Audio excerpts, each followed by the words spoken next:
여러분, 안녕하세요. 그날 밤, 방송국 내부는 마치 시간마저 멈춘 듯 전례 없는 정적에 휩싸였다. 무대 위 김용빈은 단 한 소절을 부르기도 전에 모든 스태프들이 숨을 삼켰다. 조명 감독의 손은 떨렸고 음향팀은 헤드폰을 벗은 채 두 눈을 크게 떴다. 심지어 대기실에서 대본을 검토하던 프로그램 작가마저 펜을 떨어뜨리고 무대 모니터 앞으로 달려나왔다. 도대체 무슨 일이 벌어진 걸까? 2025년 봄, 가요계는 또 한 번이 전율을 맞이했다. 아니, 단순한 전율이라 하기엔 이건 사건에 가깝다. 김용빈. 그의 이름은 이미 수많은 무대에서 신뢰의 아이콘으로 자리 잡았다. 하지만 이날의 무대는 기존의 믿고 듣는이라는 수식어로는 설명이 불가능한 차원을 넘어서 있었다. 그것은 단순한 공연이 아니라 음악사 40년을 통째로 흔드는 선언이자 기록의 재해석이었다. 이 무대는 단순히 무대를 위한 무대가 아니었다. 누군가는 말한다. 이건 역사에 대한 반격이었다. 전문가들 사이에서는 이미 이날 이후 음악계의 흐름이 바뀌었다는 분석까지 나오고 있다. 이 말이 과장처럼 들릴 수도 있다. 하지만 진짜 이야기는 지금부터다. 가요 무대. 40년이라는 세월 동안 수많은 레전드를 배출해온 국민 음악 프로그램. 그동안 이 프로그램은 전통가요, 트로트, 레트로 감성을 중심으로 안정성과 품격을 유지해왔다. 그러던 중 김용빈이 선택한 곡은 놀랍게도 대중성이 거의 없는 실험적인 복고풍 재즈 트로트 퓨전이었다. 더 충격적인 건 그가 이 곡을 무대 위에서 단순히 부른 것이 아니라 해체하고 재조립했다는 점이다. 음의 구조, 리듬의 템포, 감정선의 곡선까지 기존 틀을 완전히 부쉈다. 하지만 이 무대를 진짜 전설로 만든 건 단순한 편곡이 아니었다. 김용빈이 무대 중반에 보여준 그 장면, 무대 전체를 내려다보며 단 한 음도 내지 않고 카메라를 응시하던 침묵의 6초. 이 6초는 마치 시대를 멈추게 했다. 관객석에서는 눈물을 삼키는 소리가 들렸고 방송국의 생방송 모니터링룸에서는 누군가 마른 침을 꿀꺽 삼켰다. 그는 노래를 부르지 않고 노래를 했다. 그 침묵 이후 터진 마지막 한 소절. 그대, 아직 거기 있나요? 이 한마디에 수많은 시청자들이 문자 메시지를 보내기 시작했고 방송국 콜센터는 전화 폭주로 마비 상태에 빠졌다. 그 어떤 PR이나 홍보보다 강력한 리얼타임 국민 반응이 터져버린 것이다. 이제 우리는 묻지 않을 수 없다. 도대체 그날 무대에서 무슨 일이 있었던 걸까? 김용빈은 무엇을 노리고 있었고 무엇을 증명하고자 했는가? 그리고 이 무대가 향후 음악계에 어떤 영향을 남기게 될까? 이제부터 밝혀질 진실은 단순한 가수 한 명이 실험적 무대 그 이상이다. 이건 별표. 음악사 속 침묵의 틈새에 숨겨진 거대한 목소리, 별표다. 누구도 예상하지 못했던 순간, 누구도 말할 수 없었던 메시지. 그리고 그 속에 담긴 김용빈이라는 인간의 내면, 예술가의 분노, 시대의 고통. 이 기사는 그날의 전후 사정, 무대 뒤의 뒷이야기, 그리고 프로그램 관계자 및 현장 스태프, 음악 평론가들의 증언을 바탕으로 충격적인 실체를 추적한다. 이건 단순한 회고가 아닌 레전드의 재창조에 대한 진실 추적기다.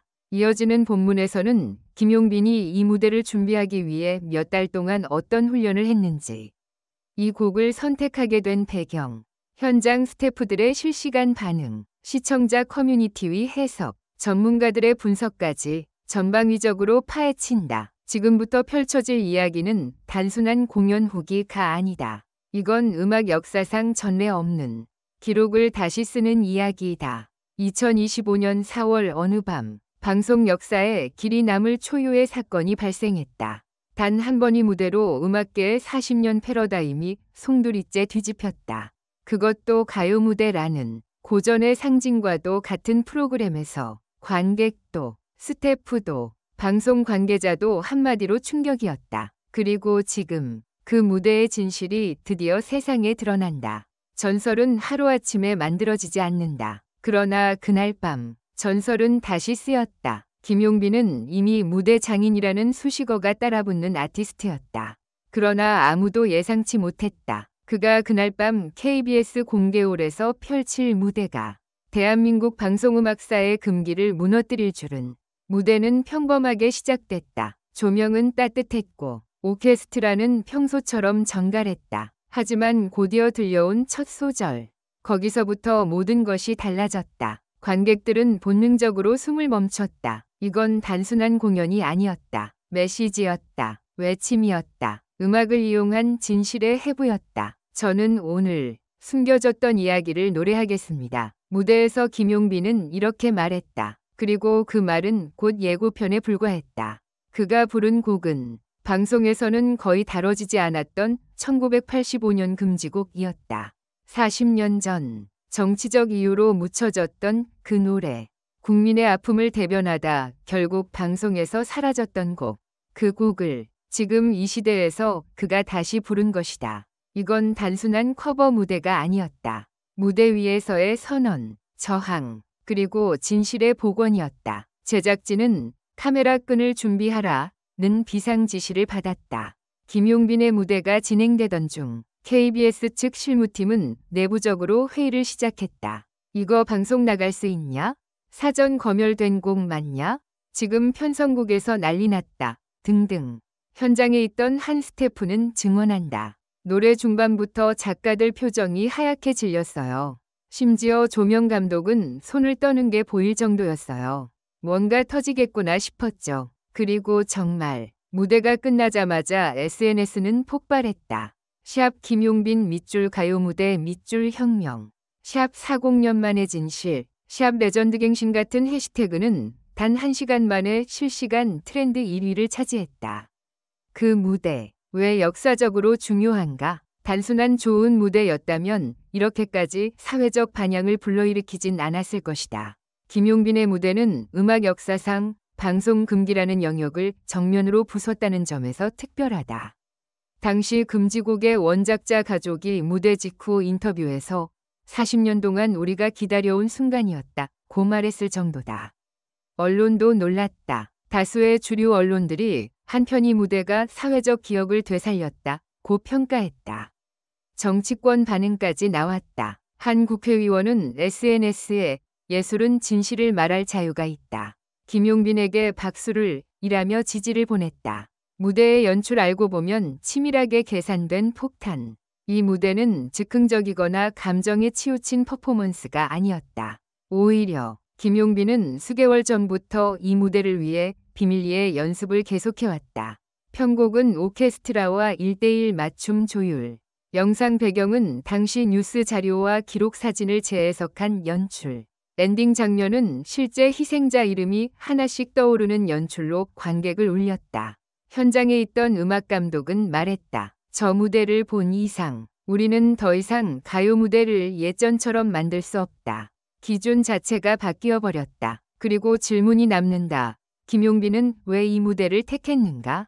그는 그동안도 성실한 이미지, 고전의 계승자라는 평가를 받아왔다. 그런데 왜, 지금, 왜 하필 이 노래였을까? 소속사 측 관계자는 익명으로 말했다. 사실 이건 김용빈이 혼자 준비한 프로젝트에 가까워요. 심지어 회사 내부에서도 막판까지 내용 모르고 있었어요. 직접 곡을 발굴하고 제작팀 섭외까지 스스로 했죠. 그는 결국 자신의 무대에서 진실을 꺼냈다. 더 이상 안전한 무대 뒤에 숨지 않기로 한 것이다. 이후 반응은 음악계 전체가 뒤집혔다. 유튜브 클립은 업로드 3일 만에 조회수 1천만 돌파. 해외 음악 커뮤니티에서는 한국의 보브 딜런이라는 평가도 등장.